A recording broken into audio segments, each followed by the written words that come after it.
Bonjour, je vais parler d'un épisode en date de The Gifted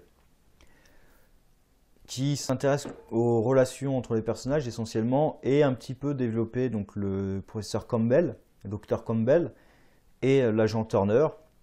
Donc je vais peut-être passer sur ça parce que pour moi c'est le plus intéressant de l'épisode. Le reste c'est bof, mais sinon ça c'est vraiment le plus intéressant et voir sur quoi ça va mener aussi, c'est ça dont j'ai hâte. Donc Campbell, c'est clairement lui qui manipule les mutants. Donc on ne sait pas encore exactement avec quel type de technologie, mais ça fait un peu agent dormant. Ça fait un peu agent dormant. Et donc je pense que ça va être une des menaces à venir parce qu'il parle du fait qu'ils ont fait des expériences dans les prisons pour introduire des mutants à leur service qui étaient indétectés par les autres mutants jusqu'au moment où on les active. Ils utilisent le mot activer. Donc pour moi, c'est comme des agents dormants. Je pense à un peu cette idée-là, c'est que même eux sont pas forcément conscients du fait qu'ils sont manipulés. À voir, mais j'ai l'impression que c'est un truc comme ça où ils veulent aller. Et Turner décide d'accepter d'utiliser ces mutants, parce que c'est Campbell qui propose l'idée. Et évidemment, il y a quelqu'un qui refuse parce que quand même, les mutants ont des droits, on est aux États-Unis et tout. Il y a des droits, c'est un état de droit. Donc l'autre lui rappelle que non, mais c'est des terroristes. Oui, ils refusent d'être considérés comme des Américains et tout. Oui, c'est l'argument qu'on faisait aussi contre les protestants ou contre les Noirs ou ce genre de choses. Et là, Campbell utilise son mutant qui manipule, là, donc son esclave, hein, c'est ça, pour, alors pas tuer la fille, mais provoquer un malaise, un truc comme ça. Et Turner s'en rend compte. Et alors c'est bizarre, parce qu'on sent qu'à la fois il n'est pas d'accord, mais en même temps, il n'ose pas forcément le dire à Campbell, mais surtout, ce qui le gêne plus, c'est le côté, oui, d'accord, on a gagné la bataille là, mais ils vont envoyer quelqu'un d'autre. C'est pas parce que cette fille-là a fait un malaise que ils vont alors je sais plus comment il s'appelle le bureau qui s'occupe de ça, mais c'est pas pour ça qu'ils vont arrêter. Et il dit oui, d'accord, mais pendant ce temps, nous, on aura fait notre opération. On voit vraiment Turner qui vraiment en veut. Donc, il n'est pas tout à fait content que Campbell ait fait ça à la fille, mais en même temps, la mission est plus importante pour lui. On sent quand même ce côté-là, la mission est plus importante pour lui. Là, vraiment, il en veut au mutant. Là. Vraiment, c'est personnel. Enfin, c'est personnel avec sa fille, mais là, c'est vraiment encore plus profond. Parce qu'en plus, c'est ces mutants-là qui ont fait revivre la mort de sa fille. Donc, pour lui, c'est vraiment personnel. Et de l'autre côté, alors, le reste de l'épisode, je trouve bof, honnêtement. C'est surtout, en plus, c'est quasiment que des trucs de couple. Donc il y a la gamine qui est avec son petit copain Wes là qui crée des illusions. Le père se rend compte que Wes a menti quand il est entré dans le groupe et qu'en fait il a commis des vols et tout et c'est horrible. Oh, le second du groupe là, Eclipse, le second du groupe, il faisait partie d'un cartel de la drogue. Il a tué des gens, il a brûlé des choses. C'est un peu plus grave quand même. Et lui, il est entré dans le groupe. En plus, ils savent qu'il faisait partie d'un cartel. Donc le gars. Parce que Wes a menti sur le fait qu'il avait volé. Pourquoi?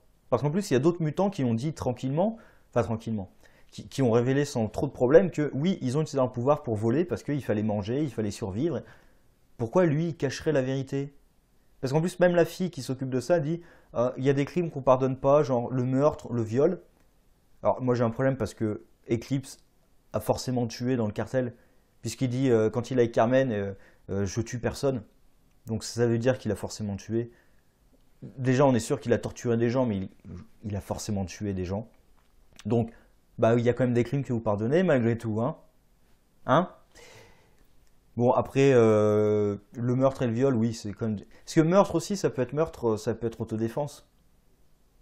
Donc dire dans l'absolu on pardonne pas le meurtre, le viol clairement, là oui on pardonne pas. Et le reste, c'est un au cas par cas. Donc je pense en fait c'est surtout le viol, on pardonne pas, et le reste c'est au cas par cas parce que le meurtre, comme je dis, hein, vous tuez un membre des Sentinelles, je pense qu'il vous accepterait quand même dans le groupe. Même si c'était d'ailleurs un meurtre de sang-froid. Franchement, je suis même pas sûr qu'il vous refuserait dans ce cas-là. Bon, et du coup, ça crée du drama avec la fille. Là, mais tu m'as menti, regarde, j'ai vu ton dossier et tout. Euh, enfin, il a menti sur quoi exactement? Enfin, oui, il a volé pour survivre, comme beaucoup d'autres mutants. Je comprends même pas le truc. Et du coup, à la fin, il y a le chemin de rédemption, il dit toute la vérité, du coup, on le pardonne. Mais il s'en va quand même à un autre refuge. Ouais, bon.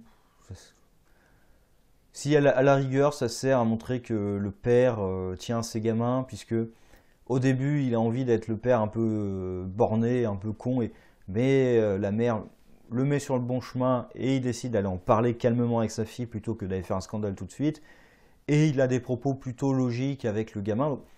Là, le personnage du père, c'est encore pour moi, le personnage a bien évolué et continue. Il n'y a pas de régression. Comme la mère dans l'épisode précédent, j'ai l'impression qu'elle a fait une régression. Là, le père non. Et la mère dans cet épisode précédent, j'ai l'impression qu'elle est revenue sur ce qu'elle devait être avant l'épisode d'avant. C'est-à-dire, elle enseigne aux gamins et ses propres gamins, elle leur dit si vous voulez vous entraîner à apprendre à combattre, très bien, mais d'abord vous faites vos leçons. Donc elle n'est pas sur le côté de non, il ne faut pas vous apprendre à utiliser vos pouvoirs. Parce que c'est absurde de dire qu'il ne faut pas apprendre à utiliser vos pouvoirs. Ils en ont besoin. Mais même, ne serait-ce même pas pour se défendre. Ne serait-ce que pour ne pas les utiliser n'importe comment. Ils en ont besoin pour ne pas blesser les gens, tout simplement. Et là, voilà, il est revenu quand même, j'allais dire, à de meilleurs sentiments, c'est-à-dire à un meilleur développement de personnage. C'est important que vous soyez éduqué, que vous soyez instruit, mais à côté, contrôler vos pouvoirs, c'est très bien aussi. Mais du coup, vous faites les deux. Vous ne faites pas l'un ou l'autre, vous faites les deux. Sinon, il y a encore Dreamer, Thunderbird et Blink, même si Dreamer est un peu mis à l'écart, c'est la relation des trois, où Thunderbird décide qu'ils ont besoin de Blink dans leur groupe, ce qui est vrai, mais je pense qu'il y a aussi autre chose derrière. Et du coup, il décide de l'aider parce qu'elle est enfin partie sur ce qu'ils avaient établi dans l'épisode où elle perdait le contrôle de ses pouvoirs. Quelle est cette autoroute, cette route où elle ouvrait un portail en permanence? Elle le cherche et comme Thunderbird est un tracker, il décide de l'aider. Et c'est là qu'ils vont se rendre compte que l'endroit qu'il avait accueilli a été attaqué par les sentinelles. Et que, bon, bah, visiblement, il y a eu du grabuge, hein, vu qu'il y a des impacts de balles et il y a du sang partout.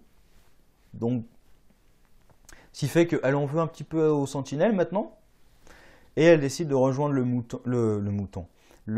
mouvement underground des mutants. Alors, oui, il y a encore une autre référence aux X-Men. La première référence dans le premier épisode, j'avais bien aimé. Là, ça fait déjà la troisième. On a compris que c'est dans l'univers des X-Men et que les X-Men sont pas là. Ils sont chassés, c'est bon, on a compris, il n'y a pas besoin d'en remettre à chaque épisode. Enfin, c'est pas grave, hein, mais arrêtez d'en remettre, ça sert à rien. Du coup, elle les rejoint et on sent qu'il y a un truc avec Thunderbird et Blink. C'est pas que un souvenir, il y a peut-être quelque chose de plus. Et de l'autre côté, encore une relation de couple avec Lorna, Eclipse et Carmen. Donc Carmen avait appelé Eclipse. Donc elle l'appelle pour aller détruire un cargo de drogue d'un concurrent ou un truc comme ça. Je n'ai pas bien suivi. Au début, ah non, je veux pas tuer et tout, d'accord, on est sûr, je tue pas. Oui, c'est bon. Alors là, on apprend que c'était un pyromane. Oui, c'est un pyromane. Parce qu'en plus, elle lui dit clairement, il prenait vraiment du plaisir à tout brûler. Et là encore, quand il crame tout, on a l'impression que ça lui fait plaisir. Donc, je crois qu'il est un peu pyromane sur les bords quand même, ce garçon. Et cet épisode est quand même, cette partie Carmen est mieux faite que l'autre partie parce que là, on sent à la fois que ça l'attire. Ce monde-là, quand même, l'attire. Il n'était pas là pour rien. Mais il a envie d'en sortir. Là, on sent quand même un peu plus le dilemme de j'ai pas envie de retomber. Parce que dans l'autre épisode, on sentait pas une seule seconde qu'il risquait de retomber dans quoi que ce soit. Là, on sent qu'il risque vraiment de retomber dans des anciens travers. Avec un autre mutant qui est associé qui. Alors, j'ai pas bien compris parce qu'il dit il montre l'autre mutant, sous-entendu, c'est lui qui va tuer les gens, mais il tue personne. Donc, c'est peut-être moi qui ai raté un truc et pas bien suivi ce qu'il racontait, mais. Parce qu'il lui dit non, mais t'avais dit qu'on tuerait personne. Non, mais toi, tu vas tuer personne. Donc j'ai cru qu'ils allaient tuer des gens, mais à part, ils tuent personne. Enfin, en tout cas, j'ai pas vu de mort, parce qu'il utilise ses pouvoirs pour les stopper sur place. Et il y a encore une fois, il y avait un autre épisode où ils ont réutilisé ça. C'est la première fois que je l'avais vu, j'ai dit, il y a une espèce de ralenti dégueulasse. C'est-à-dire, c'est pas un ralenti de l'image, c'est les images qui sont saccadées. J'ai l'impression qu'ils ont baissé les FPS. Je sais pas comment expliquer ça, mais enfin, ceux qui ont vu, je pense que vous voyez de quoi je parle. C'est ce passage quand ils passent à travers les mecs qui sont arrêtés. Donc je pense que c'est pour montrer l'idée que le temps est un peu arrêté autour d'eux, du coup ça fait un effet bizarre. Mais personnellement, je trouve cet effet dégueulasse qui est aussi utilisé quand le gamin utilise ses pouvoirs, quand il a détruit le mur du tribunal. Quand il utilise ses pouvoirs, il y a une espèce de ralenti un peu dégueulasse avant qu'il... Je sais, je vois pas l'intérêt, je sais pas quoi. Je trouve ça juste moche. Parce qu'après, il y a un ralenti normal sur le Eclipse. Quand Lorna le regarde de loin, là, il y a un ralenti normal. C'est pas le même. Là. Alors que là, c'est un ralenti saccadé, vraiment dégueulasse. Je- Bref, j'aime pas ça du tout. Donc quand même, la partie avec Carmen est pas si mal que ça. Sauf que pourquoi est-ce qu'il... Enfin, on comprend pourquoi ils m'ont un Lorna, mais là, c'est créer du drama pour créer du drama. Il aurait pu... Parce qu'à la fin, il lui dit la vérité et il lui dit, mais pourquoi tu m'as rien dit? Bah, je savais pas comment te le dire. Oui, bah maintenant, c'est fait. Ton mensonge, tu croyais que ça allait passer? Enfin, parce que son mensonge, il tient pas 10 secondes. Enfin, je vais chercher des supplies, des vivres, des fournitures, peu importe, dans un autre père. Mais il suffit qu'elle appelle l'autre père et on voit bien que t'es pas là. Donc, c'est un peu con comme mensonge. Enfin, ça arrive, les gens qui donnent des mensonges pourris, mais t'aurais pu trouver mieux déjà, ou t'aurais pu dire la vérité. Parce que je suis à peu près sûr qu'elle aurait pu l'accepter. Elle aurait peut-être pas été contente, mais elle aurait pu l'accepter. Enfin, on verra comment se développe ça avec Lorna et tout, mais en tout cas, c'était pas aussi mauvais. Enfin, pour moi, c'est tout personnel, mais c'était pas aussi mauvais que l'autre passage avec Carmen. Mais sinon, donc, Campbell et tout ce qui se passe avec les Sentinelles, ça annonce du bon. Tout le reste, c'était plutôt bof. Pas forcément mauvais, mais bof, voilà. C'est Blink. Blink, si, ça fait un petit bon développement de personnage. On apprend un peu plus sur ce qu'elle faisait. Il y a un petit traumatisme du fait que les gens qui l'ont aidé ont été massacrés. La famille est un petit peu plus soudée à la fin. Et on sent quand même que Eclipse, le passé d'Eclipse a encore un impact sur lui. Donc voilà, quand même, il y a un développement de personnage quand même pas fabuleux, mais qui est quand même présent et qui est intelligent. Et toute la partie avec Campbell, donc j'ai hâte de voir ce que ça va donner avec ces mutants. Est-ce que ça va vraiment faire un truc un peu paranoïaque de n'importe lequel d'entre nous peut être un mutant?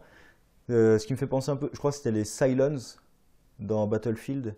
Euh, Battlefield. Dans Battlestar Galactica, il me semble que c'était les Cylons, il me semble le nom. Donc on ne sait jamais si c'est des humains ou si c'est des humains, ou même si eux savent que c'est des humains ou pas. Hein.